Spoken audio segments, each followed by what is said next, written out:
So 27-year-old Shane Tamura claimed the lives of 4 innocent people at a Midtown Manhattan skyscraper. His target was the NFL as he blames them for his apparent traumatic brain injury. Let's talk about it.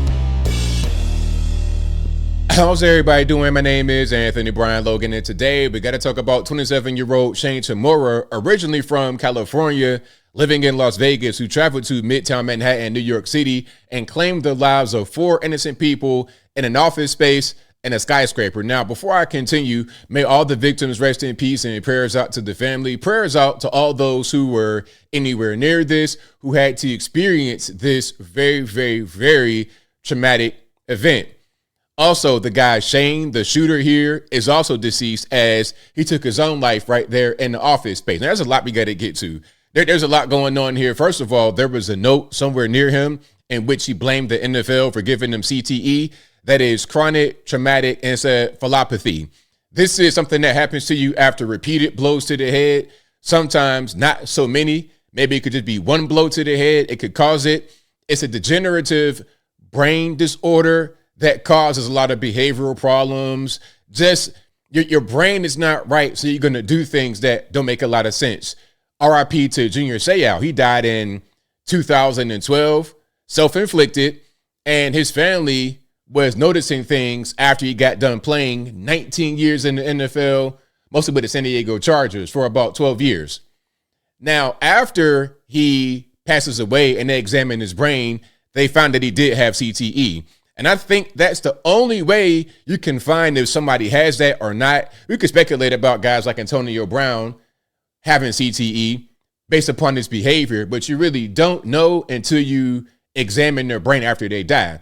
And this guy asked that his brain be examined. Will they do it? I don't really know. Now, blaming the NFL might not make a lot of sense because he did not play in the NFL. Maybe he's blaming them because he had a desire to go to the NFL. He was a standout player in high school, and maybe he had some injuries there that shortened his career, and he wants to blame the NFL. Maybe he did have CTE, and that's causing him to not really think clearly, obviously. So that's the general gist of what's happening, but there's a lot more. Now, when this story first broke, CNN came on air and said that he might be white. Did you guys see that? Now, there's a picture of him we're going to show in a second, but they said that he might be white. I don't know why they would say that, because if he might be white, then he might be black. He might be Asian. He might be Hispanic. Why would you lead with he might be white? Just show the picture if you have it, and then if we see a guy that looks like that, we can determine what's going on after that fact. Let's play that, then we're going to get to a lot more. And of course, this video and everything else will be in the description. If you're on IG, Facebook, etc., visit a link in the bio, go to the corresponding article on the website. But without further ado, let's go ahead and roll it. They do not know who he is. They know he is a male, possibly white. He's wearing sunglasses. He appears to have a mustache. And that picture has been distributed to every police officer in New York City. Now, that's what they said when they had this picture I'm going to show you right here. Okay, so from this picture right here on the left, they're saying that could be a white guy. Is that what we're going to do? I mean, come on. That's just really crazy. Just put the picture out there and ask if anyone knows who he is, if anybody has any information. Just ask that, so we can figure out what's behind it, if there was any accomplice or whatever. And then, of course, this is the picture right here. I can't tell what the race is. Don't get me to lying, okay? If I was to guess, I would say black and Asian, but I have no idea, okay? His name is, again, Shane Tamura. And this is his concealed carry permit from Las Vegas Police Department.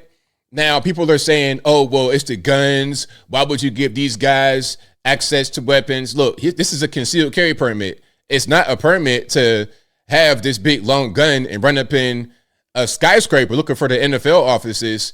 He did not find the NFL offices. He just wound up shooting random people.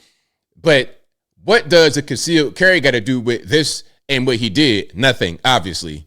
Okay. Now let's keep on going here. Here is local news from out there in New York City. Check it out.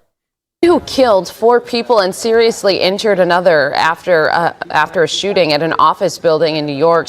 Now, this is him from like prior to 2016 when he was a high school football standout. time in Southern California growing up. The shooter, identified as Shane Tamura, graduated from Granada Hills Charter High School in 2016, where he was a football standout. He transferred there from Golden Valley High School in Santa Clarita. Old teammates of his we spoke to described Tamura as a good person who never caused any problems. And letters found on Tamura's body after yesterday's shooting show that he blamed football for giving him CTE. He also blamed the NFL, although he never played professionally. As we continue to follow the latest, let's get to ABC's Nicole D'Antonio, who is live from Washington. Nicole. Well, and Rachel, John, this morning we're also learning more about the moments leading up to that mass shooting. Police believe the shooter traveled cross country from Las Vegas to New York City before opening fire in Midtown Manhattan. This morning, an active investigation into a mass shooting in an office tower in the heart of New York City. Authorities say the shooter is 27-year-old Shane Devon Tamura. At the end of the workday Monday night, police say he walked towards 345 Park Avenue in Midtown Manhattan, wearing body armor and carrying a rifle. Now, here's my question. You got this big tower with a lot of people in there, a lot of businesses, etc. in this tower. Is there no security outside? Is there no police outside? You're just out here broad daylight, apparently with your long gun, and there's nothing done? How does that happen? Maybe there was a short distance between where he departed his vehicle to the actual tower. I don't really understand. The building's security camera footage shows the shooter enter the lobby, turn right, and immediately open fire on an NYPD officer.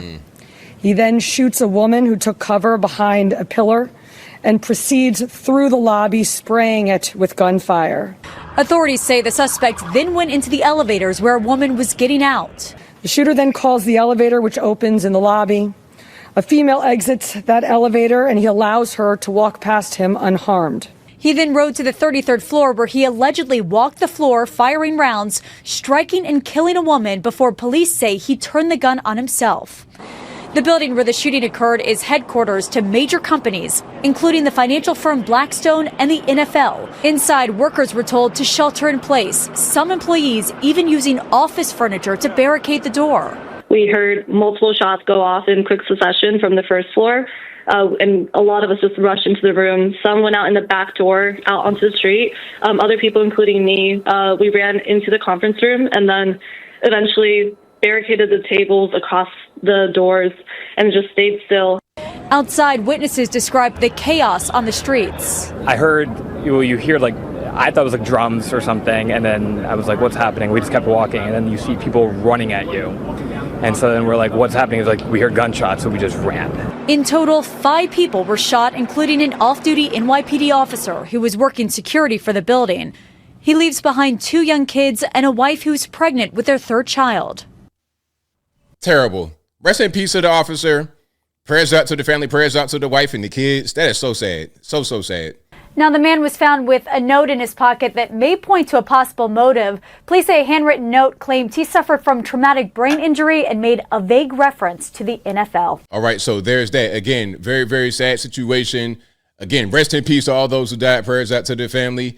And this guy, I hope they do examine his brain, though. I hope they do that. I mean, I don't want to like reward him, quote unquote, but okay, you're dead now. Let's figure out what's going on with your brain, because there could be a lot of guys just like him ticking time bombs walking around. You have no idea. A lot of guys played sports, high school, college, pro. Guys might have just been in fights, might have had a concussion, anything like that. Any kind of, okay, you're a BMX bike rider, skateboarder, you're getting all types of injuries. You could be a ticking time bomb. And I think that maybe if they're able to examine his brain and then examine some of the behaviors he had before, maybe they could kind of put 2 and 2 together to give you kind of a prognosis before you have to die to see if you have CTE. And then maybe at that point, they can find some kind of way to treat it. But I think I'll leave that right there for now. And what say you? What's your opinion about the situation? Do you think that the guy may have had CTE, that there may have been some kind of brain injury going on? Because, again, we've seen it. We saw Junior Seau. Now, Junior Seau did not go and harm other people, but he harmed himself. This guy, same thing. Like, there's been a bunch of guys that have done crazy things, like especially like former NFL players. Those are the ones that I see that have a lot of this kind of stuff going on. Even the boxers don't really do this. The boxers, when they get punch drunk or whatever, they have the slurred speech. or it might be like Muhammad Ali and develop Parkinson's or something like that. But it's not this whole violent, erratic behavior that you see from a lot of the football guys. Maybe because the injuries are different. When you're boxing, you're just getting punched right in the face. This is repetitive motion, right in your head, right in your face, right in your jaw. But when you're playing football, it's your whole body and your whole system is shocked. And if you get hit and you fall, your neck snaps, your head hits, like maybe it's just different the way they actually perform and the way they get hit versus a boxer or anybody else. I don't know, but it's clearly something going on, in my humble opinion. Whatever your thoughts are, let me know in the comments below. And that's all I got to say for this video. If you like what you heard, please comment, rate, share, and subscribe. Peace.